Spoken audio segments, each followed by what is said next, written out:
Gyrish Nation, I am your host, Brett. Unfortunately, Mike and I had overlapping holiday schedules, so we weren't able to record this one together. I'm going to run this USC recap solo today. Excited to get Mike back in the booth as he was at the USC game.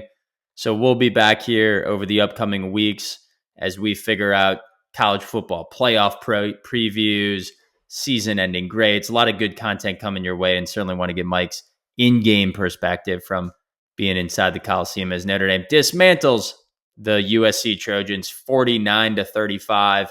I'll dive right into the recap. Closest game that Notre Dame's played here in 2 months. And I was thinking about how do I describe this game in just a phrase? And I came up with two. One was mission accomplished.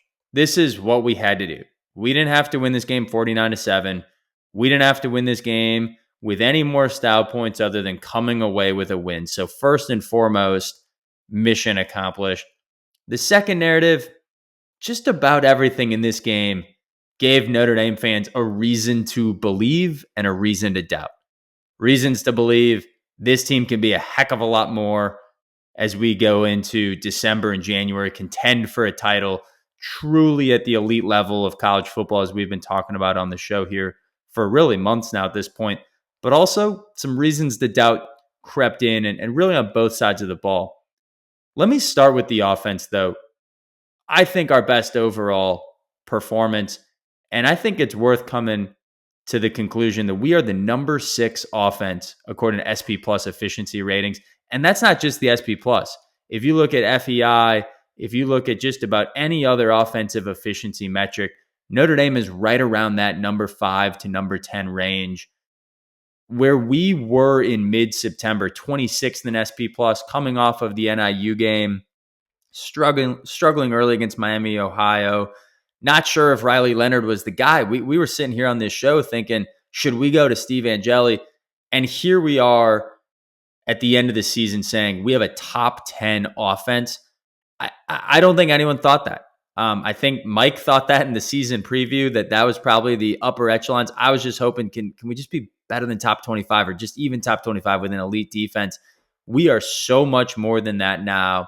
Hyper efficient at staying on schedule and hyper efficient at not getting disrupted. I think the biggest metric that defined this game was USC only generated an 8% havoc on defense. Notre Dame on the other side of the ball generated a 19% havoc rate, a really healthy amount of disruption in this game for Al Golden. But USC wasn't able to generate that in return. And I get it. USC is not an elite defense. They're around number 50 in the country. So average to below average for Power 5. And I get it. Notre Dame's offense was aided by 2 pick sixes at the end of the game, but Notre Dame was only expected to score 28 points in this game, according to Vegas, and came away with 35 and really didn't have the ball in the fourth quarter because USC kept having long drives that were then, ended in pick sixes for Notre Dame. So Riley Leonard stayed off the field for really substantially the entire fourth quarter, other than a couple of drives where we were trying to burn clock. And we didn't punt until the fourth quarter.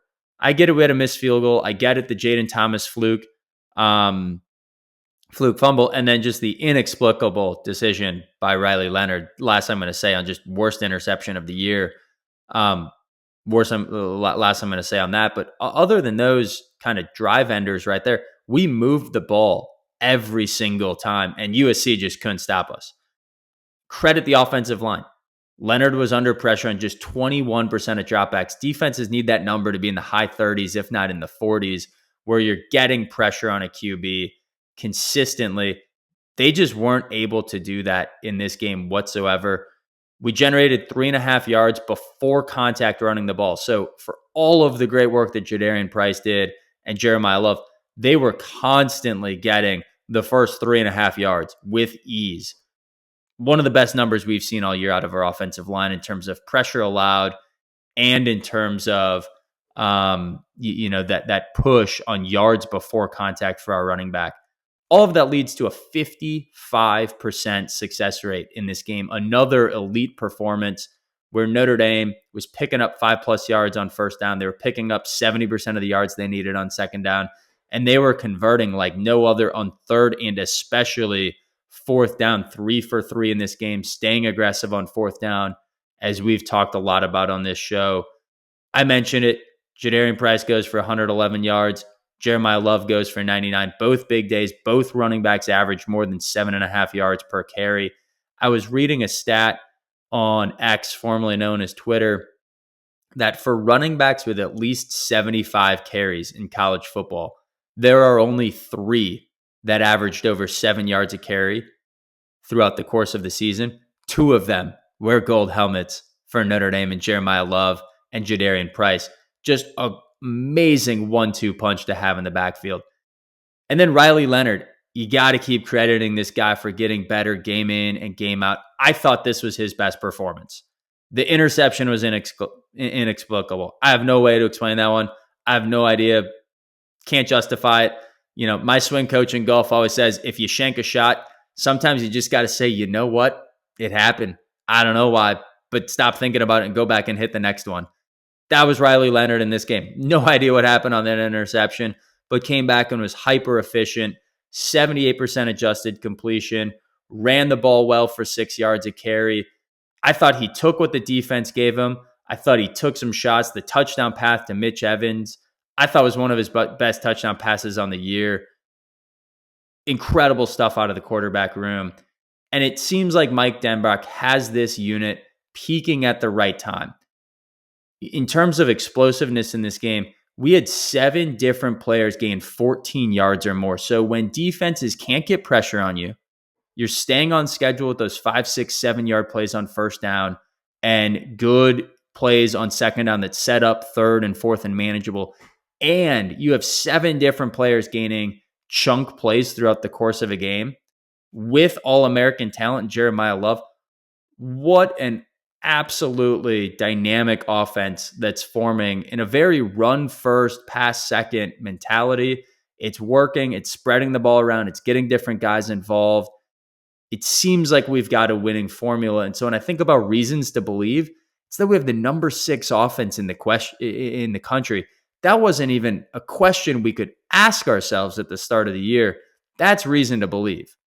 The reasons for concern: Jeremiah Love is injured, and Notre Dame is not reporting out the news on that injury. Now, it's Monday, as I'm recording this, December 2nd, and Marcus Freeman doesn't have a regularly scheduled weekly press conference like he would if we had another game next week. And on those press conferences are the only times when Notre Dame reports injury news.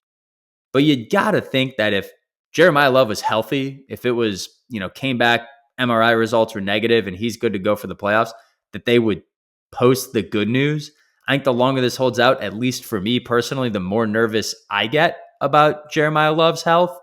The other thing is, we had 2 more turnovers in this game, and it just feels like, I get it, it's clicking, but if, we go up against the top 20 defense, we haven't gone up against a top 20 elite defense since, I don't know, maybe Georgia Tech, but arguably Louisville back in September, Texas A&M in the opener.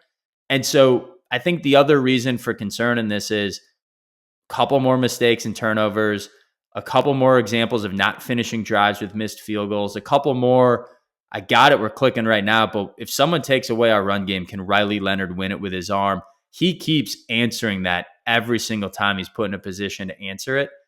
But I think the combination of those mistakes and drives sputtering and the turnovers, it's the one concern that I think Notre Dame fans should be thinking about right now, going into the playoffs. But a lot of that is Jeremiah Love healthy. Because if he's healthy, great equalizer for anything else that a defense can throw at us. Let's move to the other side of the ball. Maybe Al Golden's worst game of the year as a defense. Awesome. It was offset by arguably our best offensive game we've played. And credit Lincoln Riley, Jade Maeva, and this USC offense. Maybe one of the more talented groups Notre Dame's seen all year, if not the most talented. And it's the first time all year where Mike and I were texting during the game and said, wow, we can tell Ben Morrison's not out there. We really miss him. First time we've said that all year. USC had a 52% success rate, gave up way too many chunk plays. I mentioned 7 different Notre Dame players went for a gain of 14 yards or more. 6 different USC players had runs or catches of 23 yards or more. What saved us in this game came down to 2 things for me. Leonard Moore, by far the best player in this game, who's not named Jeremiah Love. And then Notre Dame's havoc was just enough. We had 9 pass deflections in this game. 5 of them were by Leonard Moore. Incredible for a true freshman. It just has Kavari Russell, Ben Morrison, Julian Love. Like, it just has the vibes of the next great Notre Dame cornerback out there in Leonard Moore. He was targeted 10 times and gave up just 2 catches for 27 yards. If that's not a Ben Morrison day at the office, I don't know what is. We also had 4 tackles for loss. We, of course, had the 2 game-sealing pick sixes by Christian Gray and Xavier Watts. Overall, a 19% havoc rate, as I mentioned earlier. I thought that stat really won this game. USC moved the ball with ease, with chunk plays, but we did enough to disrupt them. We did enough to force a couple of 3rd and longs. We did enough to get a 4th down stop. We did enough to get 2 massive interceptions in crunch time, including the first one by Christian Gray, when USC was in the red zone, knocking on the door with a chance to tie the game late in the 4th quarter.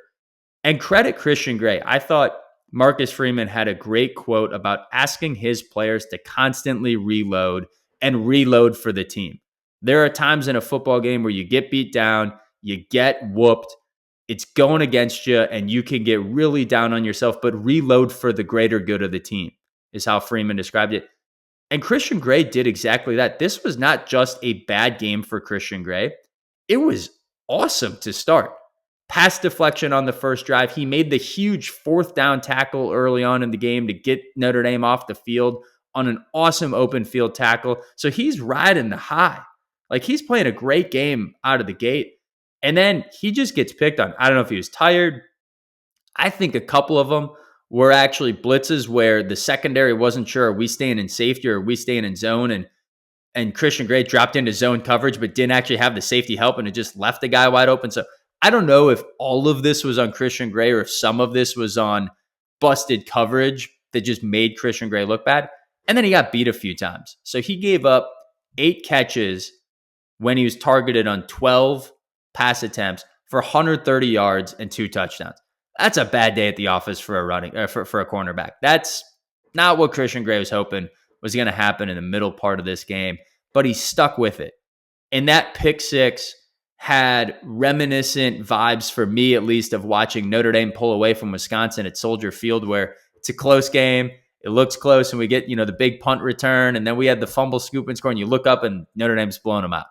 And that's how this game felt, where Xavier Watts and Christian Gray made 2 ridiculous efforts to put Notre Dame up by 21 points late in the 4th quarter, really seal the game until a garbage time touchdown cut the final back to 49-35. So I thought amazing redemption story for Christian Gray, coupled with Leonard Moore. Awesome, awesome day from those 2 guys. Same thing, reason to believe a guy like Leonard Moore can shut down a cornerback. We've talked about can shut down elite wide receivers. We've talked about this on this show that Notre Dame got torched by Clemson in the playoffs on 3 drives when Julian Love was in the locker room. The rest of that game, Notre Dame's defense was dialed in, and Julian Love was in the locker room getting treatment for an injury, came back into the game and became a shutdown corner again. But in those 3 drives, we got torched by Trevor Lawrence. We don't have that guy this year, or at least we didn't think we did after Ben Morrison went down. Leonard Moore is becoming that shutdown corner that I think is so pivotal to stop the elite offenses like Texas, like Dylan Gabriel in Oregon, like SMU, like Ohio State, and Will Howard in that passing attack. I think you need that lockdown corner. The concern is honestly the same thing as Jeremiah Love right now, and it's the injury situation. We generated enough havoc in this game to hang on, but we gave up over 500 yards of offense to USC. And I think a lot of that has to do with no Jordan Botelho, no Boubacar Traore. Howard Cross was still banged up. Viliamu Asa was not in this game. 4 massive pieces of our defensive line not in this game. Now, 2 of those, Howard Cross and Viliamu Asa, are both expected to be full goes, 100% healthy for the playoffs. were really close to game time decisions. Howard Cross actually dressed and was ready to go in this game, and then was kind of a late scratch and didn't play. That injury situation, though, where if you just step back and said Charles Jugasa, Botello, Traore, Ben Morrison, Jeremiah Love all wouldn't finish the season finale, how good would Notre Dame be? I'd say this reminds me of the year where Joe Schmidt broke his ankle, and I just remember watching us get absolutely gassed by USC. I wouldn't have expected us to be the more dominant physical team. We're not getting Ben Morrison back. We're not getting Botello or Traore or Jugasa back. But if we can get Howard Cross, if we can get Jeremiah Love, that makes me feel a lot better for a playoff run. And the best part is those injuries are spread out. Like Jeremiah Love would suck if he's not available, but Jadarian Price, stud. Anais Williams has looked like a great third down back. Even Kendron Young, the freshman running back, has looked really great in spot moments. So thankfully, defensive line, probably the only place where we've had the injuries kind of concentrate and build up in one place on the roster. Everything else has been one offensive lineman, one cornerback, one, like everything's kind of spread out. I think Ben Morrison, coupled by, we haven't talked about this a lot on the show, Jaden Mickey transferred for personal reasons at the start of the season, particularly after losing playing time to Christian Gray and then eventually Leonard Moore. We could really use a guy like Jaden Mickey, right? We could really use that depth piece right now. So injuries are piling up. The Jeremiah Love news is going to be very important to track here in the next few days. That's an increasing reason for concern. And I think it's just an increasing reason for concern for our defense that, okay, we now know what it looks like if an elite passing attack figures this out and Ben Morrison's not there. We haven't really seen that this year. Army, Navy, the triple options haven't done it. Georgia Tech's not a big passing attack.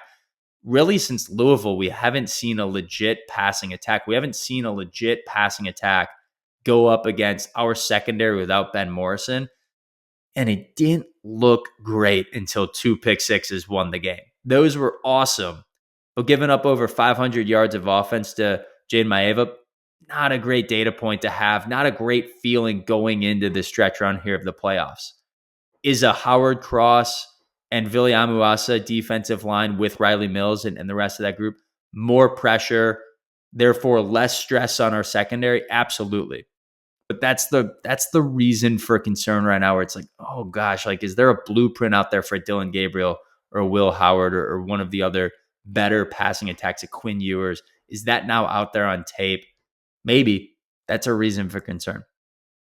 So Notre Dame, 11-1. We are in the college football playoff. I'm pumped. I've got my flight. I've got my place to stay. I've submitted my ticket lottery for hopefully ticket allocation through the alumni ticket lottery.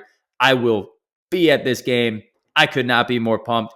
I always talk about Christmas comes early in August when we get to talk about Notre Dame football. Well, now it's truly Christmas comes early when we get to talk about Notre Dame football, not in August, but on December 20th or December 21st. So with that said, early Christmas present has come to Gyrish Talk and the rest of Gyrish Nation and Notre Dame fans everywhere. Let's spend a little bit of time on playoff scenarios. I'm recording this again on Monday, December 2nd. The playoff committee rankings have not come out. There's one very important thing that ND fans should be watching in that committee ranking. I don't think anything else matters from an ND perspective. I will get there in a second. Let's start with who is a lock to get in. Oregon, Texas, Notre Dame, Penn State, Georgia, Tennessee, Ohio State, Indiana. That's 8 teams. The winner of SMU and Clemson, the winner of Arizona State and Iowa State, and Boise State, assuming they win their conference championship, if not them, the next ranked conference champion. That puts you at 11. Who's the 12th? I think it's going to depend on this Clemson-SMU game. If Clemson beats SMU and SMU is an 11-2 squad, and the committee has said they don't want to overly ding teams for losing in their conference championships. Conference championships are designed to be upside for winning, but not a penalty for getting there. If not, teams wouldn't feel very motivated to try to get into that conference championship game. So if Clemson wins and gets the automatic berth, I think SMU stays in the top 12 and would stay above the other options. If SMU beats Clemson, and Clemson's kind of sort of not in that top 12 right now, then I think you're looking at Alabama or Miami. most prognosticators have Alabama at 9-3 as a better resume than Miami at 10-2, particularly with Miami's big letdown here in the last game of the season, although Alabama had a massive letdown against Oklahoma 1 week earlier, but probably Bama or Miami in that 12th spot. Now, reminder, the 12th team in is not the 12th seed.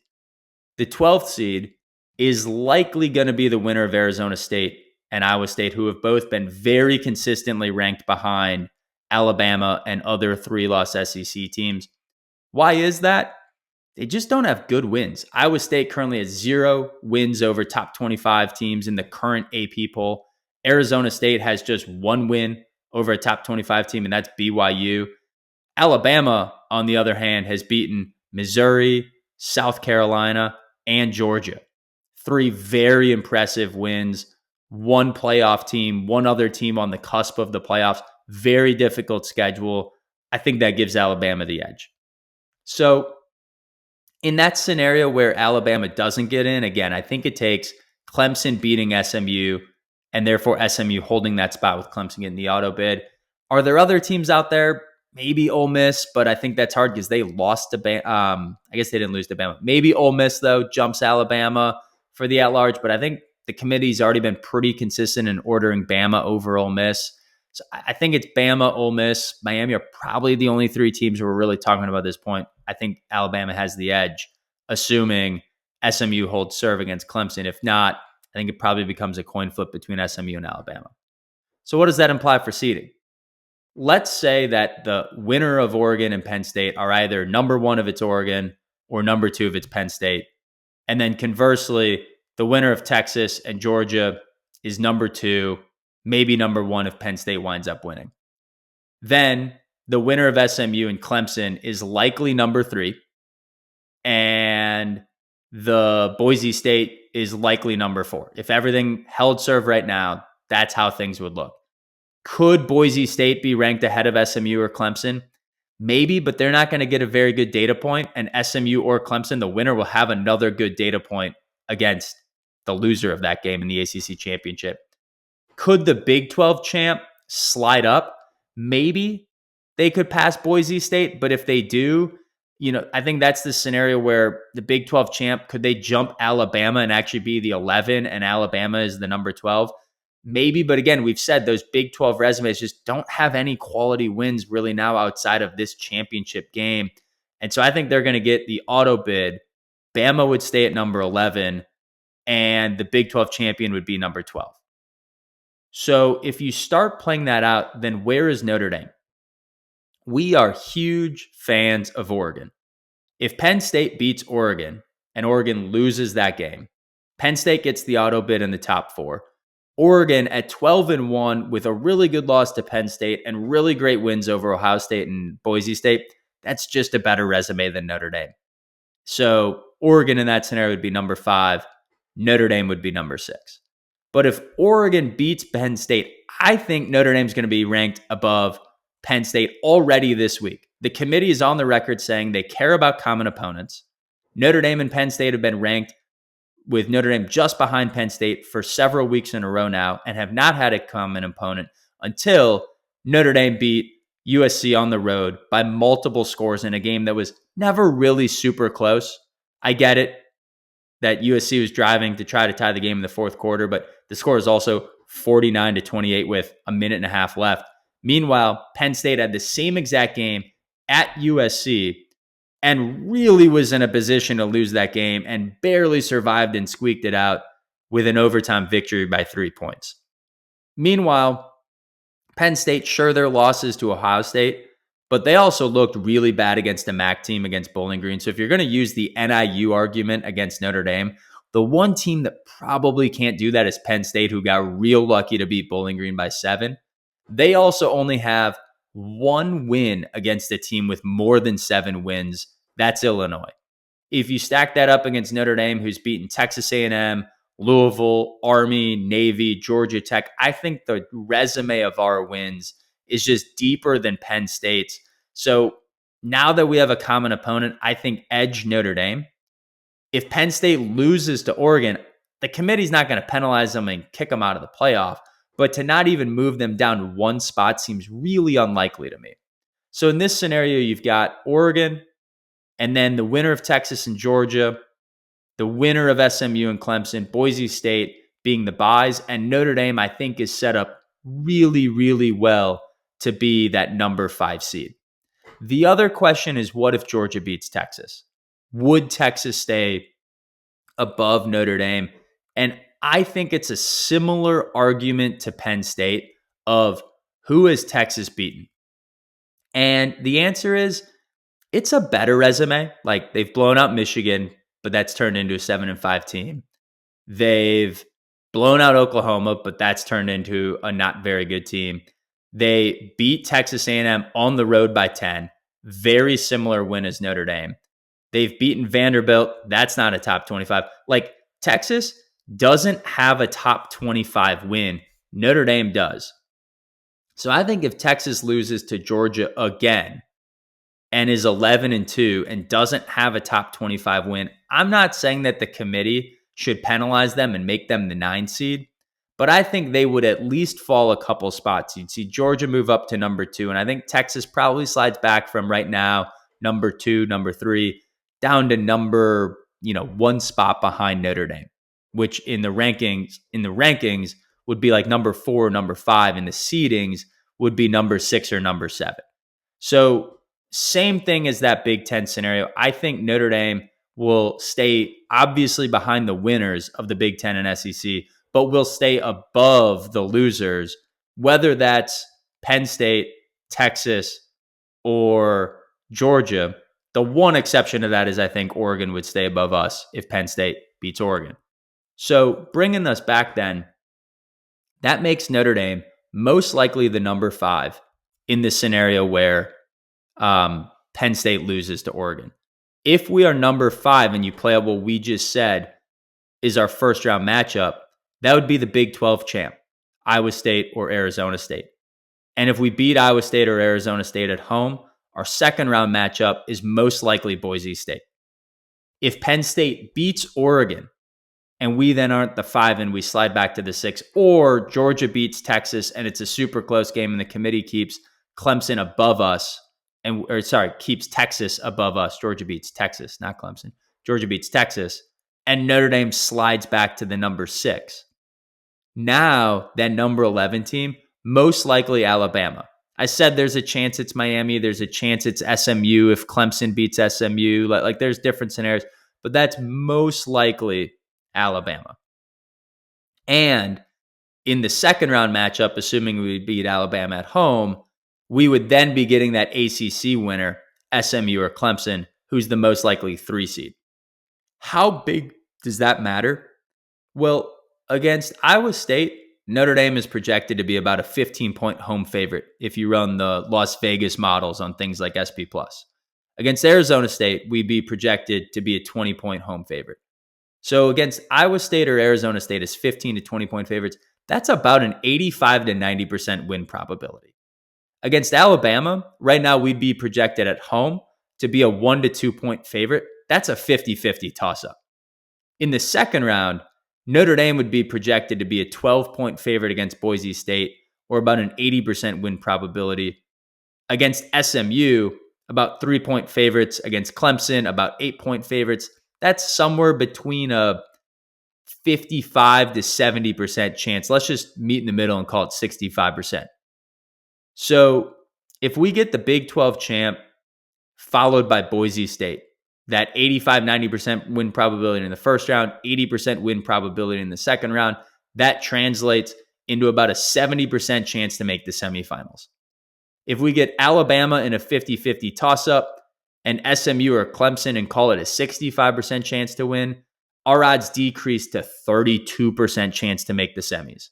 Massive advantage for whoever is in that number 5 spot if it plays out where the 5 spot gets to play Big 12, Boise State in first and second round, and the number 6 has to play Alabama in the first round, ACC champion in the second round.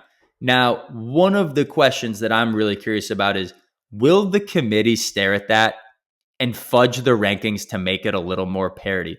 we've talked about this all along, that with the auto buys pulling teams up into that number 4 spot and pulling teams up into that number 12 spot, the number 5 spot is statistically a great spot to be. The odds that I just ran saying you've got a 70% chance to make the semifinals from the 5 spot, but a 32% chance to make the semifinals from the 6 spot tells you this 12-team playoff and the auto buys and the auto bids, I don't know if this works forever. In fact, the teams that should be the most upset are not Notre Dame. It's who's ever getting that number 6, number 7, number 8 spot. That's not a good place to be relative to the number 5. And they're kind of a coin flip when we're thinking about Notre Dame versus Penn State. Like we're splitting hairs here on who's the better team. But if you get that number 5 spot, your odds massively improve to get into the semis, get into that Final Four. I think right now, I get it. I'm biased. I really want Notre Dame to have that number 5. But when I sit and stare at the numbers and the games left to be played, if Penn State loses to Oregon, I think Notre Dame's above Penn State. If Texas or Georgia, the loser of that game, I think is behind Notre Dame. And I think Alabama stays above the Big 12 champion. If those things hold serve, Notre Dame is the 5 seed, playing the Big 12 champ and getting Boise State.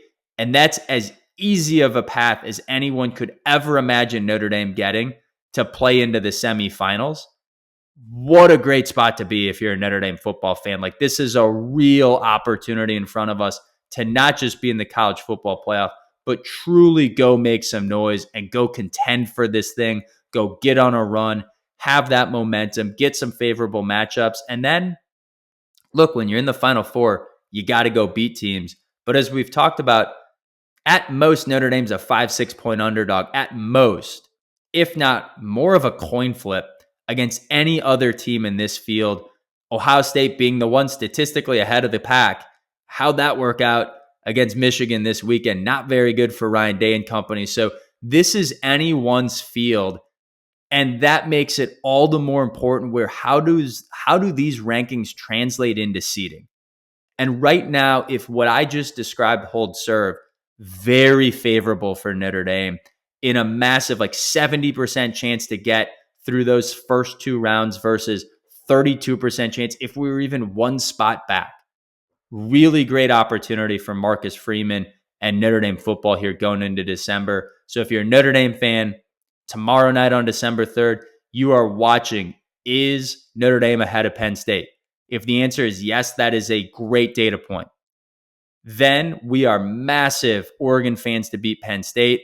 I think we are slight Iowa State fans, although, again, I would love to see Arizona State also have to go from Arizona up to South Bend. But I think we're slight Iowa State fans to make sure that Big 12 champ stays behind Alabama. And then I think we're slight Texas fans to just keep Georgia for sure behind us and not put the question in play, should Texas stay above Notre Dame? Should Texas take that number 5 spot if Georgia jumps up to number 2? Let's just not even have that conversation. So we are by far Oregon Duck fans, number 1. Lesser extent, Iowa State and Texas fans.